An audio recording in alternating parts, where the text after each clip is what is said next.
beleza? Então, as centrais sempre são obrigatórias. Protesto cancelado pode constar de certidão? Não. Só se houver requerimento do próprio devedor ou se for ordem judicial. Qual o prazo para expedição de certidão? De 5 dias. A central de certidões é obrigatória em cidades com mais de um cartório? Sim, e é dever dos próprios cartórios manterem esse serviço, que é a distribuição de título, recepção e distribuição no distribuidor e também a emissão de certidões centralizadas. Certidões podem ser solicitadas pela internet? Sim, desde que a entrega seja eletrônica e assinada digitalmente. O que ocorre com a certidão não retirada no prazo de 30 dias? Inutilizada, tá? Inclusive a física toda inutilizada, ok? Bom, aqui intimação eletrônica e regime de prazos, tá? Vamos guardar isso aqui, a gente já bateu, vai vir aqui de novo. Isso aqui a gente vai passar rápido porque a gente já falou, né? O 368 a gente já falou, inclusive, né? A gente já falou disso aqui. Tá repetido aqui, né? Repetido. Eu acabei repetindo aqui, intimação eletrônica e regime de prazos, tá? Após 3 dias de ser resposta, a gente já falou isso aqui, tá bom? Então a gente pode pular isso aqui. Guarda as observações que eu fiz lá no início, tá? A gente pode pular essa parte aqui e guarda a observação que foi feita lá no início. Aqui, ó, AR retorno, 10 dias, tudo aqui pelo Código de Normas. Se for pela SEMPROT, ou se for pela Lei de Registro Público, então 7 dias, ok? Ó, aqui a gente já falou, então pode pular, isso aqui foi repetido, tá bom? Então, 36974 aqui é a regra do pagamento dos emolumentos. Né? Como é que é feito o pagamento? Em regra, os emolumentos e despesas são pagos antecipadamente, podendo haver depósito prévio. Gente, essa regra aqui é a regra geralzona do protesto, sempre foi assim. Sempre foi assim. Só que agora, a regra de pagamento dos emolumentos está ali embaixo logo, não vou nem adiantar. Então, a regra, guarda aí a regra. A regra é pagamento, o pagamento é feito no apontamento do título. Essa é a regra geralzona, tá bom? Só que há a possibilidade de pagamento diferido, que hoje é a plenitude, bem dizer, dos títulos apontados no cartório de protesto.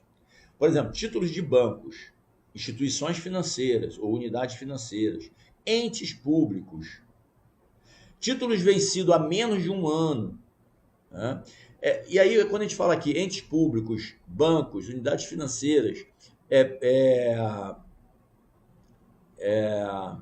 e títulos vencidos há menos de um ano, ele não exige depósito prévio, antecipação das custas. Então, a gente chama de pagamento diferido ou postergado. Ele também pode cair lá como postergado, tá? Diferido ou postergado, tá bom? Postergado.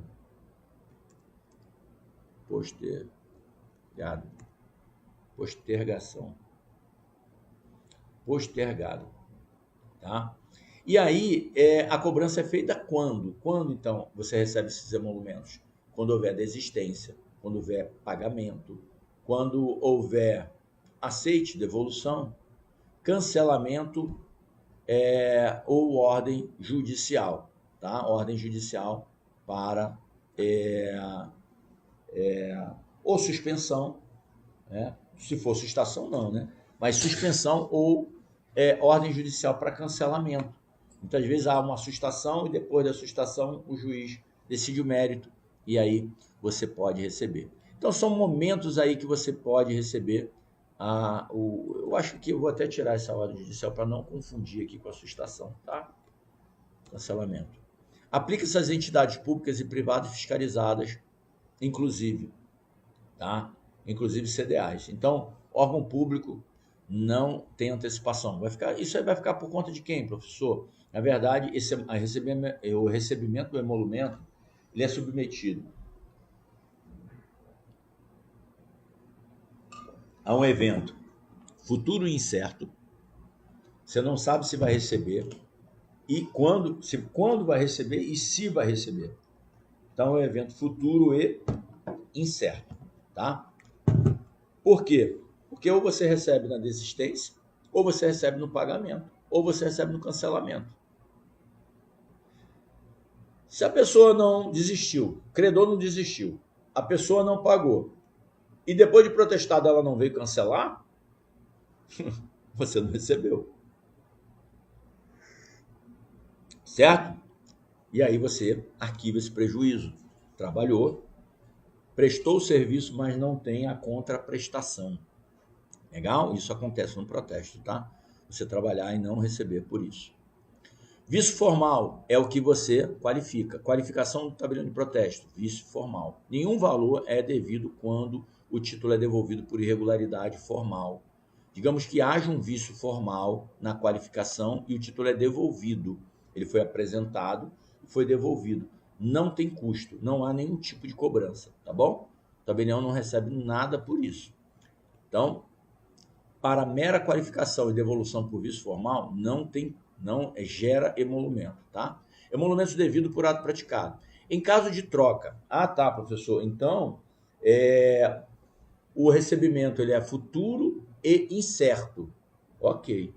Então eu pratiquei o ato agora, mas daqui a um mês eu me afasto da delegação, eu saio do cartório, eu assumo outra serventia.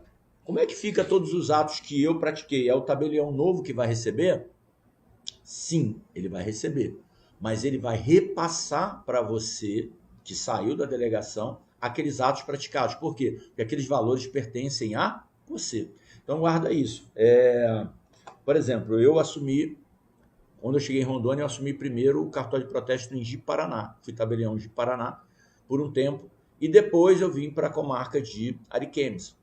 Então, até hoje, de vez em quando, o tabelião de lá, ó que já passaram aí mais de 5 anos, o tabelião de lá me manda, tô te mandando aí um repasse. Então, a possibilidade porque nós temos que fazer esse levantamento todo mês. Então, nós fazemos o levantamento de todos os atos que foram praticados. Se aquele ato que foi praticado, aquele ato que foi recebido, nós vamos receber todos, foi feito um cancelamento de um ato praticado no passado, o ato praticado tem que ser repassado para quem praticou, tá? Porque pertence a ele, é patrimônio dele. E eu recebo agora o cancelamento. Por exemplo, durante um bom tempo, quando eu assumi aqui, da mesma forma que eu recebia de Paraná, eu aqui tinha que repassar para o tribunal e para a tabelião anterior. A tabelião anterior, que foi titular aqui, todo mês eu tinha que fazer uma planilha. Fazendo o quê? Levantamento de quê? Levantamento de quantos atos eu cancelei e que não foi eu que pratiquei o protesto, não foi eu que fiz o protesto. Então eu fiz o cancelamento, recebi pelo cancelamento e recebi pelo protesto. Recebi pela diligência, recebi as despesas. E aí faço o levantamento, esse ato aqui foi da tabelião anterior. Aí separa para enviar para ela e prestar conta. Esse outro aqui foi durante a vacância da serventia em que estava o preposto, estava o interino. O ato não vai para o interino, porque ele não pertence ao interino. O interino é preposto do tribunal. Então, esses últimos anos que os atos foram praticados antes de eu assumir que ficou vago, eu tenho que repassar para os fundos do tribunal. Ele pertence ao tribunal. E aí eu também tenho que fazer o repasse e prestar conta. Percebeu? Então o tabelião de protesto, quando ele assume, qualquer um que for assumir serventias por aí, você vai levar um tempo ainda para começar a receber a integralidade dos atos que você vai estar praticando ali. Porque você vai fazer o cancelamento, vai receber o protesto, mas aquele protesto foi feito lá atrás. Você vai ter o trabalho de fazer o cancelamento dele, vai receber só pelo cancelamento e vai receber o protesto e repassar. Por um bom tempo vai acontecer isso. Agora, quando você também mudar de serventia, digamos que eu saia da minha serventia hoje e vá para um outro cartório qualquer. Não tenha dúvida que aqui, muitos atos que eu pratiquei, eu vou continuar recebendo durante uns 5 anos aí, porque vai ter gente cancelando o protesto daquele ato que eu pratiquei lá atrás. E eu vou receber esse valor. Esse valor, ele pertence ao meu patrimônio, tá? É um serviço que eu prestei e ele pertence a mim, só que eu só vou receber, se vou receber, não sei, quando quando receber e se receber, ele vai ser repassado para mim, tá bom? Então guarde isso. Esse valor pertence ao tabelião anterior. Em caso de troca de titularidade da serventia, o emolumento da protocolização vai para quem praticou o ato lá atrás. O cancelamento é pago ao atual tabelião e a protocolização e protesto protocolização, não só protocolização aqui, né, mas o ato de protesto e protesto pertence ao anterior, tá? Protocolização e protesto.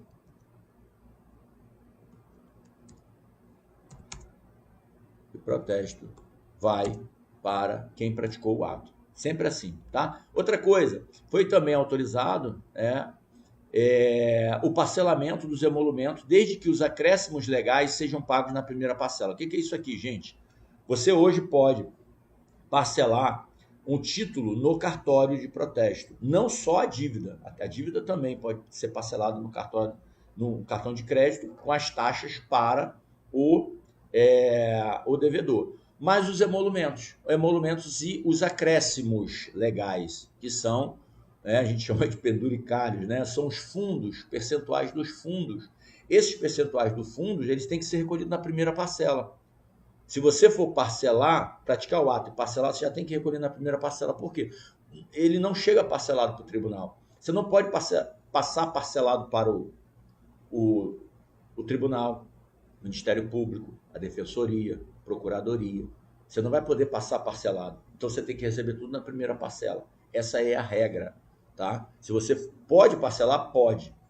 Tá? Pode parcelar, mas na primeira você já tem que receber. A lógica é hoje, como é que acontece? Você já pactua, faz um convênio com o banco coloca a máquina e ele já repassa tudo no outro dia. Então, você não precisa colocar tudo na primeira parcela. Mas aqui e se eu, tabelião, quiser parcelar? Eu quero parcelar. Eu já fiz isso aqui no cartório uma vez. Mas me arrependi, porque muitas vezes a pessoa não tinha cartão. Foi antes de vir essa autorização legislativa, né, normativa, para parcelar e utilizar o cartão. Então, a gente não utilizava o cartão. E aí, tinha gente que queria pagar e tal, vinha aqui, mas não tinha o dinheiro todo para pagar, não tinha... e aí pedia, né, se tinha como parcelar. E o que eu fazia? Eu fazia nota promissória, pegava lá o valor, quanto é que dava, dividia em 3 vezes. Então tá, vou dividir aqui em 3 vezes. Mas na primeira parcela eu já cobrava o quê? Os fundos, porque eu tinha que repassar os fundos. Pessoal, vou parcelar aqui os meus emolumentos, mas a parte de trás, a parte da frente aqui, isso aqui você precisa já pagar na primeira parcela para eu recolher os fundos. E os meus emolumentos você vai pagar parcelado. Posso parcelar só os meus emolumentos. Por quê? Porque o restante é do tribunal, dos órgãos de justiça, né? Eu chamo de órgãos de justiça, que são os órgãos que compõem o sistema de justiça. Ok? Beleza? Então, tá? Iniciativa do tabelião visa facilitar o pagamento pelo usuário. Então, aqui tem palavras-chave, né? Prévio pagamento, regra geral para recebimento. A gente já está com 1h30, tá, gente? De aula aqui para esse caderno. E eu acho que a gente já está na reta final. E eu acho que eu expliquei bem, apesar de ter esse quadro aqui 5 em 1, vai repetir aquilo que a gente já falou lá, estudem ele, tá? Não vou voltar nele. Deixa eu ver aqui que ainda tem mais um. A solução negocial prévia, ainda tem, tá vendo? Então vamos lá para negociar a solução. O que é a solução negocial prévia, que também está no Código de Normas? O que é isso, gente? A solução negocial prévia e a renegociação são duas coisas distintas, tá? Duas coisas distintas. Solução negocial prévia, já diz, é antes do protesto. Renegociação, pós-protesto. Você tem que guardar, são duas fases distintas. Acontece que a primeira fase anterior ao protesto, ela se integra ao protesto. Ela fica integrada ao protesto. Como assim, professor? Eu tenho um meio, que é o protesto. Então, o apresentante vem e solicita, eu estou com esse título aqui, eu quero que seja feito o protesto. Vai ter todo o procedimento até chegar ao protesto. Intimação da pessoa, no valor que ela definiu, a pessoa pagou, aquilo que a gente já falou. Só que agora existe uma possibilidade dela, na hora de requerer, falar assim, eu quero que antes de começar o procedimento do protesto, que são 3 dias só, né? A gente viu lá os 3 dias, que é o tríduo legal, a gente trabalha em cima do tríduo legal, eu queria que vocês tentassem uma negociação, tentassem uma negociação prévia ao protesto. Tentasse receber assim com desconto, eu vou dar aqui as minhas condições, vou passar as condições que eu tenho aqui, da pessoa pagar antes de começar o protesto. Porque depois que entra na máquina do protesto, gente, no rito do protesto, é uma marcha sem volta. É uma marcha sem volta, tá? Então, a pessoa pede assim, ó, vamos abrir uma negociação aí, e aí tem um prazo de até 30 dias. Então, ele pode falar assim, ó, eu queria aí, vou dar um prazo de 15 dias, pode dar um prazo de 15 dias para o devedor? Haveria a possibilidade de dar um prazo de 15 dias para o devedor para a gente tentar negociar essa dívida? Ele me deve aqui 100 mil reais. E assim, eu aceito que ele me pague isso parcelado, eu aceito que ele me pague, se ele pagar à vista eu dou 10% de desconto. Então ele dá as condições dele. E aí, o que o cartório agora pode fazer? Essa fase de solução negocial prévia, tentar negociar antes de ir para a inflexibilidade de um protesto em si, né? Então aqui existe uma negociação. Ó, a dívida é de 100 mil, mas eu parcelo em até 10 vezes, se ele quiser pagar. Ou então, se ele quiser pagar à vista, eu dou um desconto de 10%. Então, tem as condições e a pessoa pode optar por uma dessas condições. Então, o que seria essa fase, então? Uma fase de negociação, chamada de solução negocial prévia, uma negociação prévia ao protesto. Só que ele faz o requerimento ali antes do protesto. Ele pode morrer só, ele pode fazer, eu só quero só que faça só a negociação, a solução negocial prévia. Só isso. Se não, a pessoa não pagar, eu quero desistir. Não existe essa possibilidade. A menos que ela faça a desistência. Então vai ser assim, sempre vai ser, ele vai pedir o protesto com uma fase antecipatória. Então ele faz a solicitação do protesto com uma solução negocial prévia, requerendo que seja feita uma solução negocial prévia. Por quê? Porque se aquelas condições não forem aceitas pelo devedor, ela se converte automaticamente para o procedimento, para o rito do protesto, o rito protestual, né? O rito protestual. Aqui está no rito ainda negocial. Então é como se tivesse rito negocial prévio ao rito protestual. Mas eles estão juntos, eles são automáticos. Ele acontece ao mesmo não é ao mesmo tempo, numa cadeia sequencial e lógica. Não para, tá? Só existe uma forma de parar, se o credor desistir. Ele pode desistir na solução negocial prévia, ele pode desistir no rito protestual. Antes de protestar, ele pode desistir. Só que ele vai arcar com as custas, tá? Desse procedimento, que é as mesmas custas da desistência do protesto. Então perceba, gente, é uma faculdade, guarda aí, é uma faculdade que agora o apresentante passa a ter de, no momento de ele apresentar o título para protesto, ele solicitar uma fase antecedente. Ele solicita uma fase antecedente. Que fase é essa? Fase da solução negocial prévia. Então, primeiro, quando ele solicita, o tabelião é obrigado a acatar. Perceba, a facultatividade é do apresentante. A facultatividade é do apresentante, não do tabelião. Uma vez requerida pelo apresentante, o tabelião é obrigado a seguir esse rito. Rito diferenciado com duas fases. Então o protesto ele tem um rito. Rito protestual, tríduo legal. Apresentei o título. Não requeri nada mais, só o protesto, rito protestual. Apresentei o título, requeri essa fase prévia, uma fase prévia ao protesto, então o tabelião é obrigado a acatar esse rito diferenciado. Primeiro uma fase negocial, para depois uma fase protestual, que é o tríduo do protesto. Só que aí não entra nem o tríduo do protesto. Por quê? Como ele é uma fase prévia dentro do próprio procedimento, não haverá mais o tríduo. Uma obrigatoriedade de tríduo. Porque quando você converte para, protocoliza e converte já para protesto, você já pode protestar no outro dia. Tá? Já pode, uma vez não acatada, tendo a diligência, cumprido. Se a fase processual ou negocial, negocial, ela já cumpriu todo o rito protestual, já pode convolar em protesto e efetuar o protesto, depois de terminado o prazo que foi dado para a solução negocial prévia. Não sei se vocês conseguiram entender, é uma fase nova, é uma coisa nova ainda no estabelionato de protesto. Na prática ainda não está acontecendo, efetivamente.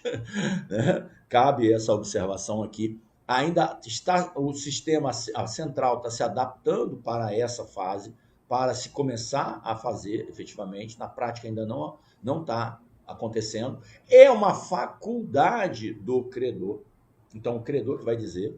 Tá? A gente consegue visualizar bem hoje a possibilidade das prefeituras estarem utilizando essa solução, porque as prefeituras agora têm a obrigatoriedade de provar o interesse de agir no momento como condição de procedibilidade numa ação de execução fiscal, né, pela resolução 547 do CNJ.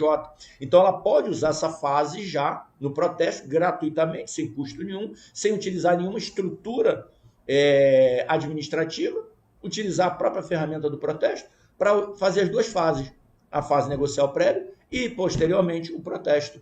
E aí ela cumpre o quê? A exigibilidade do interesse de agir como condição de procedibilidade para a ação de execução fiscal. Beleza? Tranquilo? Isso, então, é a solução negocial prévia.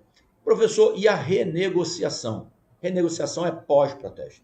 Passou aqui, não resolveu, protestou. Protestou? Protestou. E agora, professor, tem como ajudar? Ou tem como o protesto, o próprio tabelionato de protesto receber a dívida ainda? Porque ele pode receber na fase negocial, ele pode receber durante o protesto, antes de protestar. E ele pode receber pós-protesto? Pode. Uma evolução, protesto. Desde quando eu entrei, gente, mudou tudo isso. Porque quando eu entrei, na época que eu estudava, né, para fazer concurso, só tinha essa fase, isso era só de protesto, só tinha que guardar isso, para vocês ficou mais difícil, tá? Vocês têm que agora saber mais coisa, né? Eu precisava saber menos, na época que eu fiz o concurso, viu? E aí, então, depois do protesto, pode continuar o tabelionato apto a receber? Sim, também facultatividade do credor. O credor pode facultar o tabelionato através de uma autorização a possibilidade de fazer as renegociações no cartório de protesto. E aí eu já trago a administração também, gente, a administração pública. Tá? Trago aí as prefeituras. Quantas vezes você já não ouviu falar de refis que estava sendo feito na estrutura da administração? A administração estava lá chamando, convocando as pessoas para renegociarem suas dívidas, porque teve uma aprovação, a Câmara aprovou que os títulos antigos, digamos quem está lá com título de 5 anos, 4 anos, 3 anos devendo, que a administração fez lá um refis, dando aí uma anistia na multa, nos juros e tal, aquela coisa toda. E aí todo mundo vai lá correndo atrás da prefeitura para fazer as renegociações. Hoje isso pode ser feito pelo protesto para a administração. Ou seja, o protesto, a estrutura do protesto pode fazer isso para o município, para ajudar na recuperação das dívidas municipais, né? Também para as empresas e tudo mais. Mas eu olho muito para a estrutura pública, que muitas vezes é sucateada, os municípios pequenos, né? Tem infraestruturas assim péssimas, e pode usar toda a infraestrutura das centrais do protesto, da central do protesto, para poder utilizar como ferramenta de forma gratuita. Para a administração não tem custo nenhum. E a gente já viu aí município que muitas vezes contrata empresas, contrata empresas para poder fazer essas estruturas de renegociações dentro da estrutura do município, porque não tem servidores, quantidade de servidores ali aptos, qualificados para poder fazer. Imagina você poder lançar mão da estrutura do protesto como especializada para fazer as renegociações da prefeitura. Vocês terem ideia, hoje aqui em Ariquemes, o balcão, falo isso com uma convicção muito certa, o balcão da prefeitura hoje veio para o cartório. O cartório hoje aqui, ele absorveu o balcão da prefeitura. Eles hoje têm que atender menos lá, porque tudo que é relacionado à dívida ativa veio para cá. Os títulos são enviados e uma vez enviados, eles já falam lá, você pode renegociar direto lá no cartório de protesto. Todas as negociações, pagamento, título já foi protestado, já está lá. Então, a gente ainda não faz a solução negocial prévia aqui para os municípios, mas o pós-protesto a gente já vem fazendo há muito tempo. Por quê? Porque já estava no provimento 72, E a Corregedoria aqui em Rondônia agiu de forma muito célere, né? A gente também participou, ajudou, deu algumas sugestões, mas aqui foi regulamentado, né, pelo provimento 11, isso lá mais de 2 anos, foi regulamentada a possibilidade de fazer as medidas de incentivo à quitação e renegociação de dívidas. Então, assim, sem haver necessidade alguma de você ter que pagar lá no credor. Você pode fazer isso tudo diretamente no tabelionato de protesto. Perceberam? Então, é uma possibilidade. Isso é renegociação, pode ser feita diretamente no tabelionato. Então, aqui, ó, requerimento e prazo. Perceba, isso tudo sempre vai ser faculdade para o credor. Requerimento deve ser apreciado em um dia útil, visto saneamento em 3 dias, tá bom? Aplica-se aqui a entes públicos, privados, ou seja, todos podem utilizar, tanto um quanto o outro. Requerente deve apresentar a qualificação das partes e tudo mais, ou seja, ele vai apresentar os dados tal como apresentaria um título a protesto, tá bom? Beleza? O encerramento do solução negocial prévia, o título pode ser devolvido, pago, retirado ou convertido em protesto. Então eu falei com você, a conversão ela é automática, tá bom? Então perceba, ele é convertido, é um procedimento único, ocorre junto, no mesmo procedimento, tá ok? Então houve frustração lá da solução negocial prévia. Se a proposta for frustrada e não houver desistência, protesto, o protesto é automático, tá? Pelo valor original da dívida, porque tem o valor original e tem as propostas que o credor apresenta para o devedor aceitar ou não. Ele não aceitou, não se condicionou àquele acordo que pode ser feito, aquela negociação, vai ser convertido em protesto pelo valor final da dívida, sem necessidade de nova intimação, tá, gente? Se ele já foi intimado, não precisa, e aí o protesto já pode ocorrer, inclusive, no outro dia, tá bom? Não vai ter necessidade aí de segmento. Por isso que quando você faz aí quando é feita a intimação da pessoa, ou seja, existe um prazo na dissolução negocial prévia para a pessoa aderir ou não àquela negociação que está sendo proposta. Esse prazo tem que ser no mínimo 3 dias, tá? Ela tem que ser no mínimo 3 dias. Por quê? Se você fala assim, qual seria o prazo mínimo para ela acatar? Teria que ser o prazo menor do que o do protesto, ou maior do que o do protesto. Por isso tem que ser no mínimo 3 dias. Por quê? Porque uma vez ela não aceitando aquele acordo, ele é convertido, convolado em protesto. E aí já tem que ter passado o tríduo legal, pelo menos, tá bom? Beleza? A lei não fala exatamente isso, né? Que tem que ser no mínimo 3 dias, mas deixa claro isso se você for fazer uma análise teleológica aí, tá bom? Bom, e aqui embaixo vem a explicação de como funciona. Aqui tem algumas perguntas aqui embaixo, ó. Qual é a diferença entre solução negocial prévia e renegociação? Uma ocorre antes do protesto, renegociação depois do protesto, né?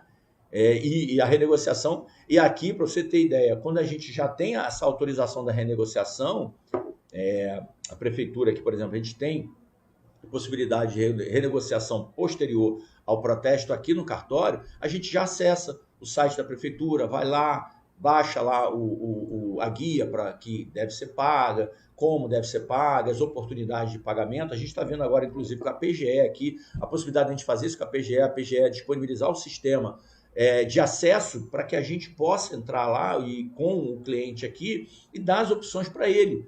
Né? Você pode pagar em 10 vezes, 20 vezes, 30 vezes. Perceba, gente, a administração pública ela é engessada, né? Ela é engessada porque princípio da legalidade, tem que estar autorizado. Então, a administração pública ela tem lá os critérios já para poder fazer renegociação de dívida ou para autorizar parcelamento. Mas esses critérios engessados podem ser disponibilizados para acesso à serventia, e a serventia, então, naquele momento ali, entra lá, vê qual é a melhor opção, o que tem disponível para o devedor, e naquele momento o devedor aceitou, ele então vai assinar a confissão de dívida, já tem ali a possibilidade de confissão de dívida feita, e naquele momento, então, a dívida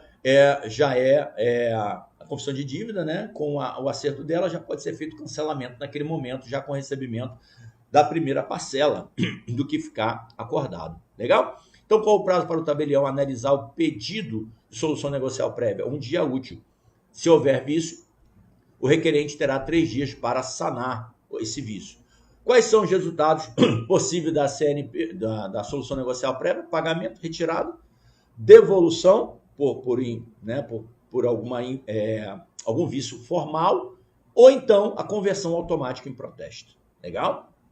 O que acontece se a solução negocial prévia for frustrada? Conversão em protesto. O título é protestado automaticamente, sem nova intimação, porque se ele já foi intimado durante o período, na fase de solução negocial prévia, ele não precisa ser intimado novamente. Tá bom? Beleza? E aí tem mais algumas perguntinhas aqui embaixo, vocês podem aproveitar. É isso, gente. Deixa eu ver se ainda tem mais algum item. Eu acho que não, que acabou. E agora vem, então, as questões.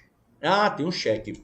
Tem um cheque aqui, então acho que a gente vai chegar em 2 horas. O que a gente tem guardado o cheque? O cheque é bem rapidinho, mas está lá também no Código de Normas, tá? O lugar do protesto do cheque, onde é? O cheque pode ser protestado no local do pagamento, tá? Ou do domicílio do emitente. O pagamento é o quê, gente?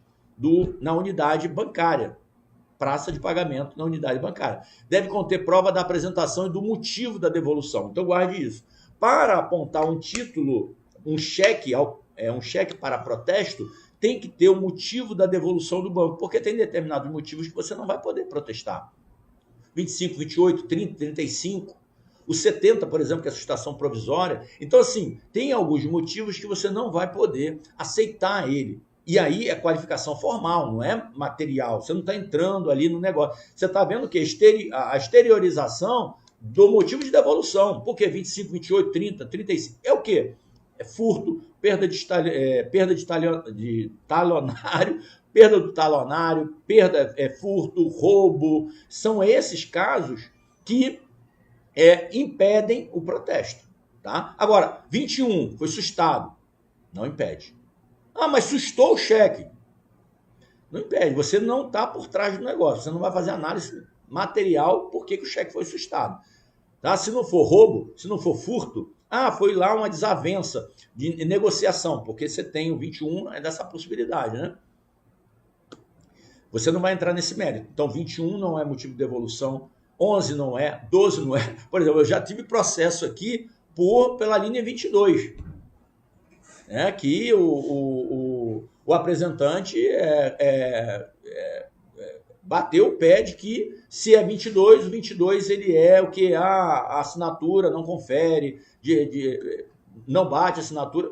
Isso não é problema meu. Eu vou olhar para a qualificação formal. O que é qualificação formal, gente? A qualificação formal são os motivos que eu não posso receber. 25, 28, 30, 35. Tá? Esses motivos eu não posso receber. Agora, os demais, vou receber. Não tem problema nenhum. Qualifiquei, tá assinatura, tá lá, tudo direitinho, o título tá bonitinho e tal, sem problema nenhum, tá? Beleza? Então, ele tem que ter sido apresentado ao banco, por quê? Porque o banco recebeu uma ordem de pagamento. Se o banco descumprir essa ordem de pagamento, dependendo do motivo, aí pode ser protestado o título. Mas ele tem que ser apresentado ao banco. Agora, você pode apresentar para protesto, sem apresentar ao banco, se o protesto for contra a própria, ou seja, contra a negativa da instituição financeira de aceitar o cheque, tá? Então, proibição de protesto em certos casos, vedo protesto de cheque devolvido por motivo de furto, roubo, fraude, salvo ser circulado por endosso. Ainda tem isso, gente. Aquele que foi lá 25, 28, 30, 35, ele circulou por endosso. A questão falou, circulou por endosso. Se circulou por endosso, vai poder ser objeto de protesto, não contra o emitente, mas contra o endossante, tá? Beleza? Então guarda isso. Proteção, porque o título vai ser protestado, o título, mas quem é que vai estar vinculado a ele? O endossante e não o emitente, tá bom? Proteção no ambiente contra abuso, tá? Então, a exceção lá, eu estava falando de que tem que ser apresentado à unidade financeira, se a finalidade de instrução é contra o banco. Você quer protestar porque você quer efetivamente responsabilizar o banco por não ter recebido, tá? E aí tem que ter a negativa de recebimento. Cheque com mais de 1 ano. Gente, cheque com mais de 1 ano, ele tem uma exigibilidade a mais. lá pela provimento 30, era o provimento 30, exige comprovação do endereço do emitente para protestar cheque com mais de um ano. Então, cheque, cuidado, cair na questão, cheque mais de um ano tem que ter comprovação do endereço do emitente. E essa comprovação é feita como? Com uma certificação do banco informando o endereço atualizado. Então aí o tabelião tem que ter cautela para evitar fraude. E aí ele vai responder, tá? Caso ele faça esse recebimento aqui do cheque sem essas cautelas. É mais de um ano, ele tem que ter umas cautelas. E aí qual é a cautela? Ele tem que ter um endereço, pode ser emitido pelo banco. Ou então o formulário e identificação. A pessoa vai ter que preencher um formulário, obrigação de preenchimento de formulário detalhado pelo apresentante. Deve conter identidade, endereço, dados do título. Ele vai se responsabilizar pelo endereço que ele está fornecendo. Por quê? Porque muitas vezes, gente, o banco nega. O banco não quer dar informação. E aí a negativa do banco, você então, para não deixar de fazer o apontamento do cheque, você então aceita o formulário identificação, o requerimento do apresentante informando então informando então o endereço, ele no formulário fazendo especificamente a informação, tá? Reforça então a rastreabilidade, ele se responsabilizando pelo endereço que ele está fornecendo ali. Pode ser feito por declaração, tá? Beleza? Recusa e arquivamento. O tabelião pode recusar título com suspeita de falsidade no endereço. Documentos podem ser arquivados digitalmente, tá? Isso tudo está lá também no cheque. Proteção contra a má-fé do apresentante.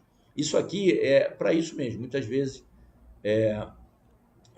o movimento que teve, que veio de São Paulo, não vamos entrar nisso aqui não. Vou aguardar o que interessa aqui para não estar. Vamos lá. Local de protesto do cheque, praça de pagamento, domicílio do emitente, ok? Motivos vedados, situação em que o cheque não pode ser protestado. Então, roubo, furto, fraude, tá? E aí, ó, 25, 28, 30, 35, tá bom? Tem lá os motivos. Cheque antigo, mais de um ano. Ter mais de um ano, você então tem que fazer o quê? Tem que ter uma declaração dele detalhada, formulário detalhado a ser preenchido com identificação e dados da pessoa e do título, né? Informando aí o endereço. Mas você pode também trazer aqui, né? Ele tem que ter um documento que comprove o endereço, tá? Porque o que acontece?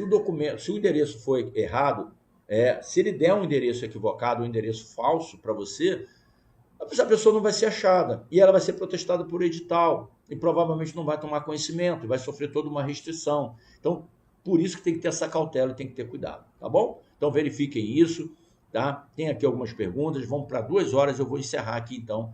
Eu acho que esse aqui é o último assunto mesmo, tá? E ainda tem tem um falimentar aqui ainda, gente. O que a gente tem guardado falimentar? Vamos lá. Ó, protesto falimentar. Protesto para fins falimentares deve ser lavrado no cartório do domicílio do principal estabelecimento do devedor, tá? Principal estabelecimento do devedor. É lá, tá? Então, é o cartório competente. A intimação deve conter identificação de quem recebeu. Então, 2 requisitos. Primeiro, tem que ser competente. O local, o domicílio do principal estabelecimento do devedor. Ele tem um estabelecimento, porque isso aqui é empresa, tá? Isso aqui é pessoa jurídica. Então, tem que ser do principal estabelecimento do devedor, domicílio do principal estabelecimento do devedor, que é o cartório competente por fazer o protesto para fins falimentares. E outro requisito, tem que ter identificação de quem recebeu, tá bom? Essa é a primeira, tá? Reforça a função probatória do protesto na falência. Por quê? Porque se ele está protestando para fins falimentares, ele vai utilizar esses protestos aqui para chegar ao valor que ele precisa de 30 salários mínimos para entrar com ação de falência contra essa pessoa jurídica, tá? Esse devedor. Outra coisa, e aí se a intimação está sem identificação? Se a notificação pessoal não obtiver a identificação do recebedor, o tabelião pode intimar por edital? Sim, pode intimar por edital, tá? É possível fazer por edital também. Digamos que a pessoa lá não queira se identificar, até assinou, recebeu, mas ela não vão me identificar. eu não fiz. Por quê? Porque não basta só assinar, tem que haver identificação, um documento formal. A identificação é um documento formal. CPF, identidade, um documento que ela apresente que você possa colocar. Não basta fazer uma assinatura. Legal? Ok? O que nas demais intimações não tem problema. Você não exige a identificação da pessoa. A pessoa assina que ela recebeu no local e tem a fé pública de que quem recebeu estava naquele local, estava naquela casa, né? Protesto de sentença judicial. Tá? Beleza. Aqui, então, outra coisa. Pode ser feito... Então, assim, gente, guarda uma coisa. Protesto para fins falimentares pode ser feito por edital também. Ah, eu não localizei, não achou a pessoa, no endereço. Pode ser feito por edital? Pode. Eu tive muito questionamento, até de colegas mesmo me ligando. Lessa, estou com um protesto aqui, estou com um título aqui que é para fins falimentares, só que a gente não encontrou ninguém. Eu posso fazer por edital? Eu posso intimar por edital? Sim, e é válido, tá? Alinha com a jurisprudência do STJ, do STF, né? Protesto, presunção de impontualidade ali para o devedor, intimando mesmo por edital, tá bom? E aqui, o protesto de sentença condenatória com trânsito julgado deve ser feito no domicílio do devedor, a gente já falou isso, né? E repetiu aqui. Exige certidão de trânsito julgado, valor atualizado, prova do decurso, tem que levar a certidão, tá bom? Então aqui, ó, ato que serve como presunção de insolvência, né, para o devedor, intimação identificada exige nome de quem recebeu, intimação por edital é válida se não houver identificação, tá? Sentença protestável, a gente falou, domicílio do devedor. Então agora sim, eu acho que acabou, deixa eu ir mais embaixo aqui para dar uma olhada. Façam esses exercícios, gente, treinem, tendo dúvida, pode mandar para mim, tá bom? É isso aí, ó. Acabamos aqui, 2 horas aí de aula, não teve jeito, um caderno bem grande, tá bom? Beijo no coração de todos e vamos para a próxima.